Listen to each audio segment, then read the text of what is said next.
Halo sahabat, gimana kabar kamu? Pasti sedang bahagia kan? Iya dong. Kalau tidak bahagia, terus pantengin channel ini ya. Loh, emangnya kenapa? Karena di channel ini kamu akan mendapatkan wawasan-wawasan baru seputar sejarah dunia dan juga sejarah Indonesia. Lagi pula, apa sih yang membuat kamu tidak bahagia? Galau, karena cinta, atau karena si doi sudah memilih dia ketimbang diri kamu? Aduh, yang begitu nggak usah dipikirin. Bicara soal pelaut, aku jadi ingat seorang pelaut besar yang pernah singgah di Indonesia. Siapakah dia? Ada yang bisa nebak? Ya, betul. Dia adalah Laksamana Cheng Ho. Kamu pasti sudah pernah mendengar namanya, bukan? Siapakah Cheng Ho sebenarnya? Mari kita cari tahu bersama-sama. Dalam video ini, aku akan sedikit bercerita tentang Laksamana Cheng Ho, seorang laksamana yang membawahi armada besar dengan ribuan awak kapal. Simak terus video ini sampai habis ya, agar tidak ada kesalahpahaman. Selamat mendengarkan, jangan lupa pasang earphone-mu. Kisah ini akan menjadi dongeng sebelum tidurmu.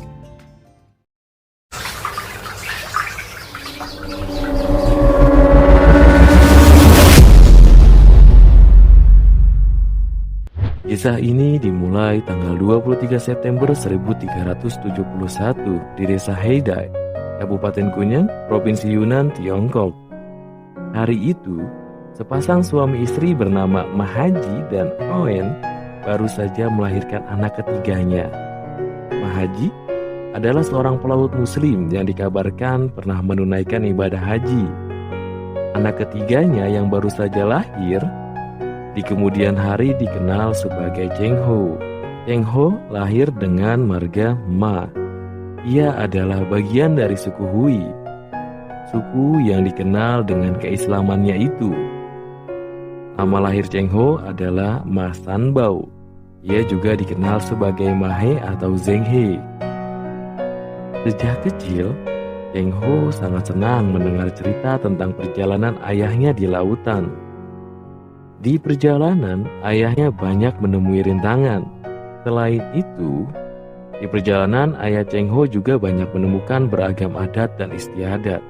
Mendengar kisah itu, Cheng Ho menjadi termotivasi untuk menjadi seorang pelaut. Waktu pun berlalu. Kala itu dinasti Ming tengah berada di dalam kondisi perang. Kondisi itu diperparah saat pasukan Ming Taichu menawan anak-anak. Cheng Ho menjadi salah satu dari anak-anak itu. Kemudian anak-anak tersebut dibawa ke Nanjing. Kejamnya, anak-anak itu dikebiri. Lalu kemudian anak-anak tersebut dipekerjakan sebagai pelayan istana atau yang disebut sebagai Kasim. Cheng Ho menjadi Kasim pada usia 12 tahun. Lalu, beberapa waktu kemudian, Kaisar pertama dinasti Ming, Zhu Yuanzheng, menyerahkan Cheng Ho kepada anak keempatnya yang bernama Zudi sebagai pelayan. Hari demi hari Cheng Ho lewati. Pengabdiannya pada Zudi membuat Zudi sangat percaya padanya. Sebagai pelayan anak raja, Cheng Ho memanfaatkan fasilitas yang ada di dalam istana. Ia banyak membaca buku-buku sejarah dan juga catatan-catatan tentang istana. Di sisi lain, ia juga ikut serta di dalam pertempuran. Kemudian, di suatu saat, terjadilah perselisihan di antara keluarga kerajaan. Perselisihan itu terjadi antara Zudi dan juga pemerintah pusat dinasti Ming, yaitu Kaisar Zhu Yunwen. Konflik itu didasari kecurigaan Zudi kepada menteri-menteri pendamping Kaisar Zhu Yunwen yang dianggap jahat. Zudi kemudian menyerang ibu kota Nanjing. Selama 3 tahun berkonflik, Cheng Ho selalu menemani Zudi. Hingga pada akhirnya Zudi mampu menduduki Nanjing dan dia pun naik menjadi seorang kaisar. Karena kesetiaan dan jasanya yang luar biasa, Cheng Ho pun diangkat menjadi kepala Kasim oleh Kaisar Zudi. Kemudian, Pada abad ke-15, Kaisar Zudi memerintahkan sebuah pelayaran besar-besaran ke Samudra Hindia bagian barat. Kaisar Zuhdi bertujuan untuk melebarkan sayap diplomasi dan pemufakatan hubungan bilateral. Karena sikap yang baik, juga prestasinya yang mengagumkan, Cheng Ho dipilih sebagai laksamana pada pelayaran tersebut. Selama pelayaran, Cheng Ho memanfaatkan waktu pelayaran untuk menyebarkan agama Islam. Oleh karena itu, banyak yang tidak suka kepada Cheng Ho, khususnya dari kalangan pemerintahan, seperti menteri dan para pejabat lainnya, karena Cheng Ho beragama Islam. Menurut mereka, pelayaran Cheng Ho itu tidak sesuai dengan misi yang diembannya. Sementara itu, bagian besar dari penguasa beragama Buddha dan Konghucu. Namun, karena kepribadian yang menarik, Cheng Ho selalu disambut dengan hangat oleh penduduk di setiap wilayah yang disinggahinya. Karena pelayaran Cheng Ho membawa misi yang sangat berbeda dari bahariawan barat yang bertujuan untuk menginvasi dan juga menguasai. Sedangkan Cheng Ho, ia hanya membawa misi diplomasi dan persahabatan, sehingga timbullah benih-benih perdamaian di setiap langkahnya. Kesolehan Cheng Ho juga begitu terasa di dalam upayanya menebarkan toleransi beragama. Cheng Ho sangat toleransi. Ia bahkan sangat menghormati aktivitas-aktivitas keagamaan lain, seperti Buddha dan Taoisme. Budi pekerti Cheng Ho menjadi modal utama bagi pasukannya. Bahkan bajak tewas, 10 kapal bajak laut hancur, dan 7 kapal bajak laut berhasil direbut. Laksamana Cheng Ho pun akhirnya membawa 3 tawanan, yakni Yan Zui dan 2 pimpinan bajak laut lainnya untuk pulang ke negeri asalnya, China. Sesampainya di China, pada 2 Oktober 1407, Yan Zui dan pembantunya akhirnya dieksekusi. Karena keberhasilannya membawa seorang perampok dan bajak laut, lagi-lagi Cheng Ho dipromosikan oleh Kaisar Zudi.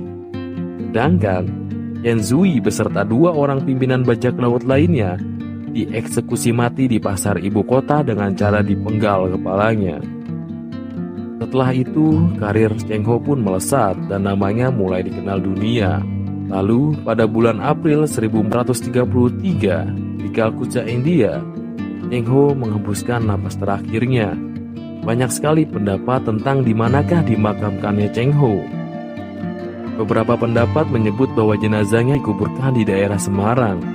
Semarang Indonesia. Iya, betul. Dan hanya rambutnya sajalah dan pakaiannya yang dibawa ke China pada Juli 1433. Namun, hal ini masih menuai banyak perdebatan. Menurut Nanyang Lusing atau catatan perjalanan ke Asia Tenggara, yang terdapat di Semarang itu bukanlah Cheng Ho, namun Ong King Hong, jurumudi kapal Cheng Ho. Disebutkan pada saat itu Ong King Hong tidak bisa melanjutkan perjalanannya dengan Cheng Ho karena ia sedang sakit keras. Lalu ia pun tinggal di Semarang. Beberapa waktu kemudian ia pun meninggal dunia di Semarang. Lalu jenazahnya dimakamkan di kota itu. Demikian pendapat Lo Xingchong dalam salah satu karyanya. Kalau begitu, di mana gerangan makam Cheng Ho? Yang Mianzi, keturunan ke-19 dari Cheng Ho, dalam tulisannya berjudul Tentang Makam Cheng Ho, kakek buyut saya menuliskan demikian. Bahariawan besar Cheng Ho adalah kakek buyut saya. Makam almarhum terletak di lereng sebelah selatan Bukit Lusau di luar pintu gerbang Zhuanghua atau Nanjing. Dan kakek saya, Zheng Hoeng, pernah menjaga makam di situ. Lalu diundangnya ulama untuk membacakan Al-Quran setiap musim semi demi memperingati kakek buyut kami, katanya. Karena Cheng Ho adalah salah satu penganut muslim yang taat dan juga soleh, ada juga cerita yang mengatakan bahwa penguburan jenazah kakek buyut kami dilakukan menurut ajaran Islam. Penguburan jenazah Cheng Ho menggunakan metode Islam. Hal ini senada seperti yang dikatakan oleh keturunan Cheng Ho. Penguburan jenazah kakek buyut kami dilakukan menurut ajaran Islam. Makamnya menghadap sebelah barat. Sebelum tahun 20-an abad ini, makam Cheng Ho dijaga oleh penduduk desa marga Cheng dari generasi ke generasi. Keturunan Cheng Ho tinggal di dalam kota Nanjing dan disewakannya lah sawah ladang di sekitar makam kepada penduduk desa yang menjaga makam tersebut. Catatan perjalanan Laksamana Cheng Ho yang terkenal akhirnya menghasilkan satu panduan pelayaran, Jan His Navigation Map, yang mengubah peta navigasi dunia sampai abad ke-15. Ekspedisi yang dilakukan Laksamana Cheng Ho pun berhasil membuat nama Cina semakin dikenal di mata dunia. Setiap bayi yang dilahirkan berpotensi menjadi apa saja. Dari kisah Cheng Ho, kita belajar bahwa kesungguhan dan niat yang kuat mampu merubah hidup kita. Dari bukan siapa-siapa, menjadi orang yang akhirnya dikenal oleh dunia. Cheng Ho, ia lahir sebagai putra pelaut, lalu menjadi pelayan di istana, dan ia mati sebagai laksamana hebat yang dikenang oleh dunia. Dan kisah ini pun selesai. Jika kamu suka dengan video ini, bagikan ke teman-teman, kekasih dan sahabatmu ya. Ingat juga untuk menekan tombol berlangganan agar channel ini semakin berkembang dan memberikan manfaat untuk semua orang. Terima kasih dan sampai jumpa di video selanjutnya.